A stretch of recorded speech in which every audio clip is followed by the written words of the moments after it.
அந்த 2 மார்க் போட மாட்டானுங்க. மறுபடியும் எழுதுடா. ஐயோ, அந்த பையன் அவன் எதுக்கு 43 வந்தானோ தெரியாது. அவங்க அப்பா அடிச்சு விட்டாரோ இல்ல என்னமோ தெரியல, சாப்பிட்டானோ சாப்பிடலையோ. இன்னும் 2 மார்க் போட்டு தள்ளிட்டா போதுமே, அவன் 45 வாங்கி பாஸ் பண்ணிட்டு போயிடுவான், போடா போ. அந்த இறக்கம் அவங்களுக்கு சிலருக்கு என்ன செய்யறது இல்ல, வர்றது இல்ல. நான் பார்த்திருக்கிறேன், என்னுடைய ஸ்டூடெண்ட்ஸ் மார்க் லிஸ்ட் சில நேரங்களை வச்சு பார்க்கும்போது 44ன்னு நிப்பான். சார் போச்சு சார். ஒரு ரீவேல்யூஷன் போடு 300 ரூபா. 300 ரூபா அவுட்டா? 300 ரூபா போட்டாலும் 325 ரூபா கட்டினா ஜெராக்ஸ் காப்பி வரும். அதுவும் அப்பமும் நோ சேஞ்ச் அனுப்புவாங்க நம்ம யூனிவர்சிட்டி. அதுக்கப்புறம் என்ன நடவடிக்கை பண்ணணும்னா 3000 ரூபாய் கட்டணும். இப்போ 3000 ரூபாய் கட்டினா திருப்பி திருத்தி ஒரு நல்ல முடிவு வரும் அப்படிங்கிற முடிவுல ஒரு ஏற்கனவே 100 ரூபாய் பேப்பருக்கு இப்போ ஒரு 300 ரூபாய், 300 400 ஆச்சு, 425, இப்போ 3000, 3425 வாங்கி நோ சேஞ்ச் அனுப்புனா வயிறு எரியாதான்? பெட்ரோல் ஊத்தி கொளுத்தின மாதிரி இருக்கும் வயிறு. காசு பறிக்கிறதுக்காக இப்படி ஒரு டெக்னிக் ஒண்ணு உண்டு பண்ணி கடைசியில் கிருபையை விட்டான். சிலர் வீட்டுல பாருங்க, இப்படி வச்சா தப்பு, இப்படி வச்சா ஏன் வச்ச, இப்படி வச்சா இப்படியே வச்சா ஏன் தப்பு, இப்படி எதுக்கெடுத்தாலும் கடுகடுன்னு சட்டம் பேசிட்டு இருந்தா இரக்கம் இருக்காது. இரக்கம் இருக்காது. ஊர் உலகத்துக்கெல்லாம் உபதேசம் பண்ணிட்டான், வீட்டுல உபதேசம் கிடையாது. அப்படிப்பட்ட ஒரு நிலைமை ஆயிடும்.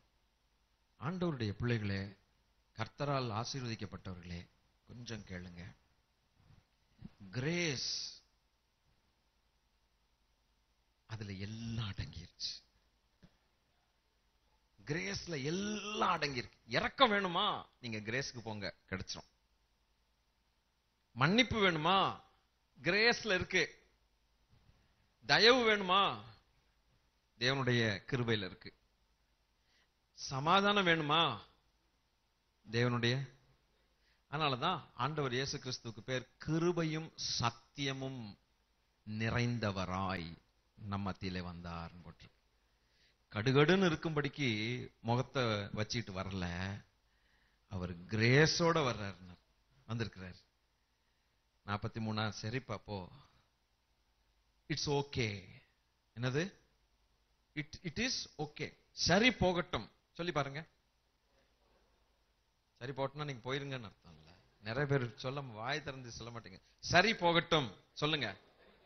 நீங்க சொல்ற வரைக்கும் நான் உங்களை அனுப்ப போறது இல்ல. சரி போகட்டும். மனைவி ஹஸ்பண்ட பார்த்து சொல்லணும், சரி போகட்டும். திட்டினீங்களா நேத்து நைட்டு, சரி போகட்டும். கணவன் சொல்லணும் மனைவி பார்த்து, சரி போகட்டும். பிள்ளைகளை பார்த்து சரி போகட்டும், சரி போகட்டும் சொல்லி பாருங்களேன். அவங்க மேல மன்னிக்க முடியாதது ஒண்ணுமே கிடையாது. ஈஸியா மன்னிச்சிட முடியும். அது எப்படி அப்படின்னா தான் மன்னிக்க முடியாது. சரி போட்டும், சரி போ, பரவாயில்ல போ. ஆண்டவர் நம்ம பார்த்து எத்தனை முறை சரி போகட்டும் சொல்லி இருக்கிறார். நீங்க தான் அமைதியா உட்கார்ந்து இருக்கீங்க, ஆனா சிந்திக்கிறீங்கன்னு எனக்கு ஒரு அபிப்பிராயம் இருக்கு. எத்தனை முறை ஆண்டவர் நம்ம செய்த தப்புகளை சரி போகட்டும் சொல்லி இருக்கிறார் சொல்லுங்க.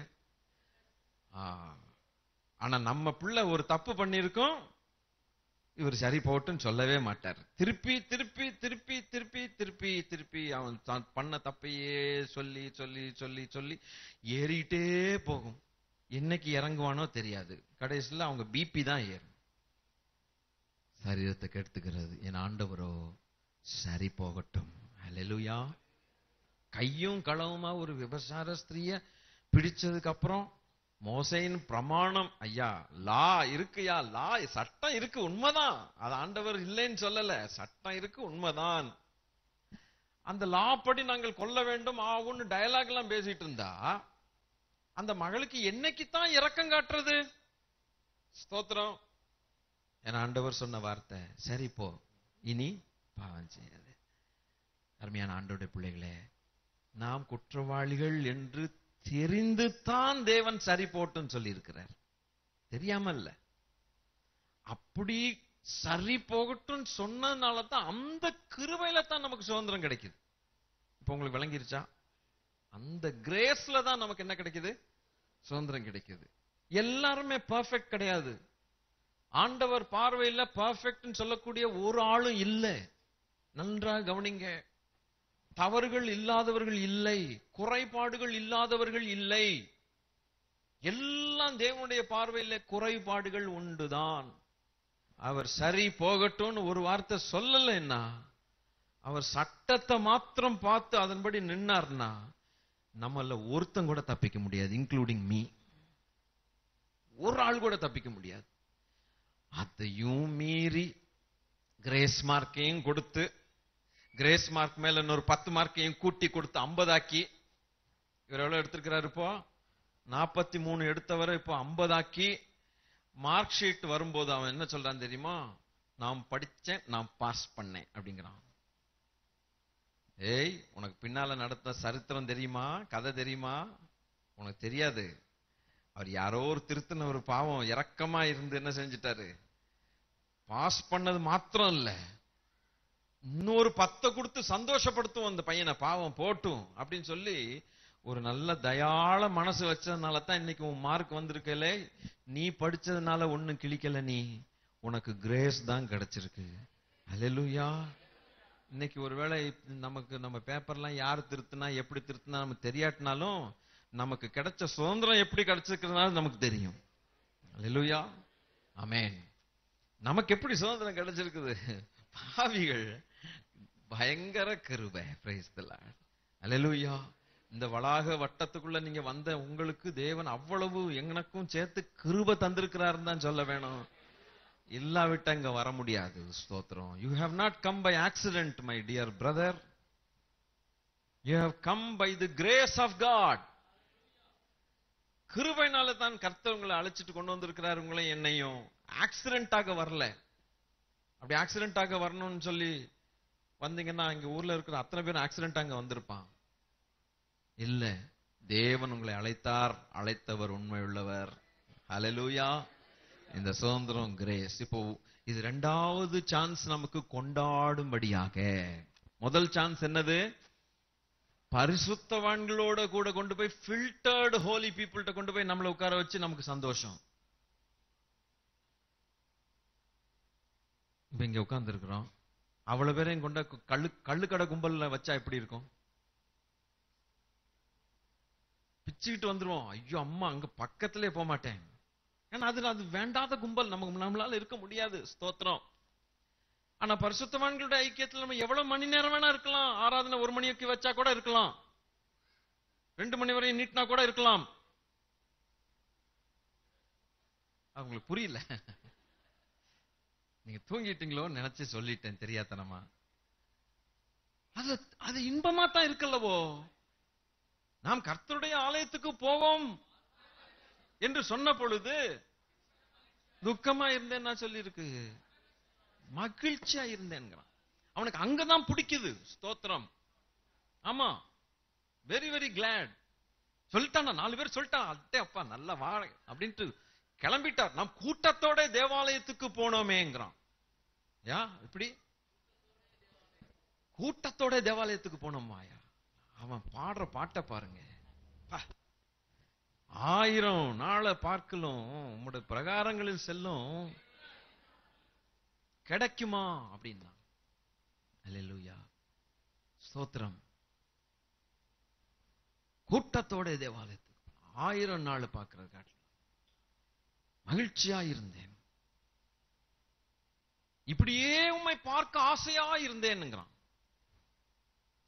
உள்ள வந்துட்டு அவன் இப்படியே பார்க்க ஆசையா இருக்கிறேங்கிறான். நேர காலம் போனதெல்லாம் தெரியல அவனுக்கு. தேவனுடைய பிரசன்னத்தை அவ்வளவாய் நேசித்த ஒரு மனுஷன், அவனுக்கு அதுதான் சரி. வேற கம்பெனியில போறதுக்கு அவனுக்கு இடமே கிடையாது. ஸ்தோத்திரம்.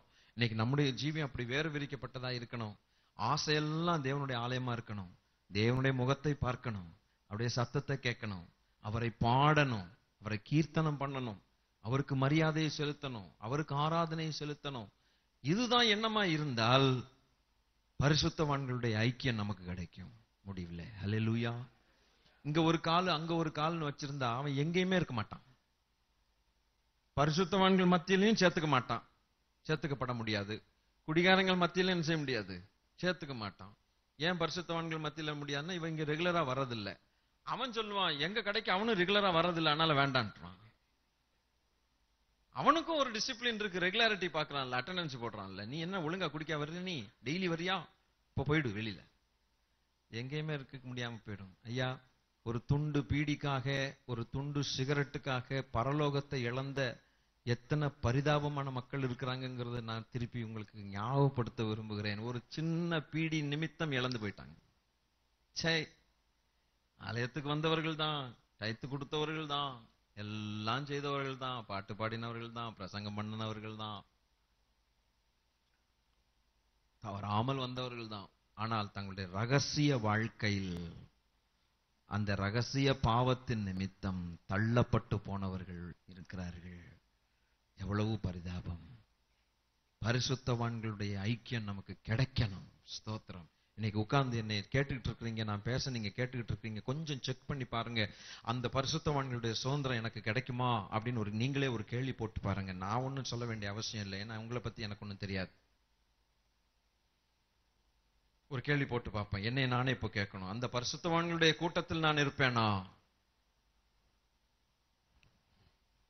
நீ அங்கிருப்பாயோ, அங்கிருப்பாயோ, அங்கிருப்பாயோ சொல் மனமே, ஒரு பழைய காலத்து பாட்டு. நான் அங்கே இருப்பேன் அப்படின்ட்டு திருப்பி அங்கே இருப்பேன் இருக்கும். அங்கிருப்பேன் பாடுறது பெருசு இல்லை, அங்க இருக்கணும். இருக்கிற மாதிரி நம்ம வாழ்ந்து காட்டணும். நம்ம மனசாட்சி, ஒரு மனம் ஒரு சாட்சி சொல்லணும். தேவன் சாட்சி, நம் மனம் சாட்சி. உள்ளான மனுஷனுடைய சாட்சி மிக முக்கியம். வெளியில இருக்கக்கூடிய மக்களுடைய சாட்சிகளை பார்க்கலாம், நம்முடைய உள்ளம் சொல்லுகிற சாட்சி மிக முக்கியமான ஒரு சாட்சி. அருமையான ஆண்டவருடைய பிள்ளைகளே, அந்த பரிசுத்தவான்களுடைய ஐக்கிய சுதந்திரம் நமக்கு கிடைக்குமா? இரண்டாவதாக, இவ்வளவு கிரேஸ் மார்க் போட்டு கூட்டிட்டு போறாரே, எப்படி கிரேஸ் மார்க் போட்டு நம்மள என்ன செய்யறாரு? சும்மா கூட்டு போல. அந்த கிரேஸ் மார்க் போடலன்னா நம்மளாம் அவுட்டு. சோத்திரம். எத்தனை பேர் இப்ப கையை தூக்கி சொல்ல முடியும்? தூக்கிடாதீங்க, நான் என்னன்னே சொல்லல உங்கள்ட்ட. கிரேஸே இல்லாம நான் மேல போறேன் சார், கிரேஸ் மார்க் எனக்கு இல்லை, நான் சூர புலி சார். 100க்கு 200 மார்க் வாங்கினவன் சொல்லுங்க. அப்படி 100க்கு 200 மார்க் யாராவது இருக்கீங்களா? கட்டாயம் நான் இல்லை. ஸ்தோத்திரம். அப்ப என்ன சொல்லணும்? கிரேஸ் போட்டுட்டு கூட்டிட்டு போறாரு நம்மள மேல. அதுக்கு சொல்லலாம் இல்லையா? கிரேஸ் போட்டுட்டு தான் கூட்டு போறாரு. அப்ப இந்த சந்தோஷம் வேண்டாமா? அல்லேலூயா. மூணாவது சுதந்திரத்துக்கு வேகமாக போகலாம். எபேசியர் 5:5 பாருங்க. எபேசியர் 5:5 சுதந்திரத்தை மாத்திரம் இன்னைக்கு முடிச்சிட்டு போயிருவோம். எபேசியர் 5:5 பாத்தீங்கன்னா, விபசாரக்காரனாவது, அசுத்தனாவது, விக்கிரக ஆராதனைக்காரனாகிய பொருளாசைக்காரனாவது தேவனுடைய ராஜ்யமாகிய கிறிஸ்துவின் ராஜ்யத்தில் சுதந்திரம் அடைவது இல்லை என்று அறிந்திருக்கிறீர்களே. சுதந்திரம் அடைவது இல்லை என்று அறிந்திருக்கிறீர்கள். அதாவது தேவனுடைய ராஜ்யமாகிய கிறிஸ்துவின் ராஜ்யம். நீங்க அத வாழ்க்கையில பார்த்திருக்கீங்களா? அப்படி எனக்கு தெரியல. நீங்க கடமடா நம்ம வாசிக்கிறது தானே நம்ம பழக்கம். கொஞ்சம் நிறுத்திட்டா அந்த இடத்துல. யாருடைய ராஜ்யம்? அந்த தேவனுடைய ராஜ்யம் யாருடையது? கிறிஸ்துவின் ராஜ்யம். எப்படி இருக்குன்னா, எங்க அப்பாவுடைய உன்னுடைய பேனா, எங்க அப்பாவுக்கு சொந்தமான உன்னுடைய பேனா அப்படிங்கிற மாதிரி இருக்கா? இன்னும் முழிக்கணும்னா, முழிச்சிருக்கணும்னா இன்னொரு முறை சொல்லிடுறேன், அப்ப நல்லா முழிப்பு வந்துடும் எல்லாருக்கும். உங்க அப்பாவுடைய பேனாவாகிய, உங்க அப்பாவுக்கு சொந்தமான உன்னுடைய பேனா, தேவனுடைய ராஜ்யமாகிய கிறிஸ்துவின் ராஜ்யம். அப்போ அப்பா பிள்ளைக்கு பேனா கொடுத்துட்டாருன்னு அர்த்தம். பேனா யார் கையில இருக்கு இப்போ?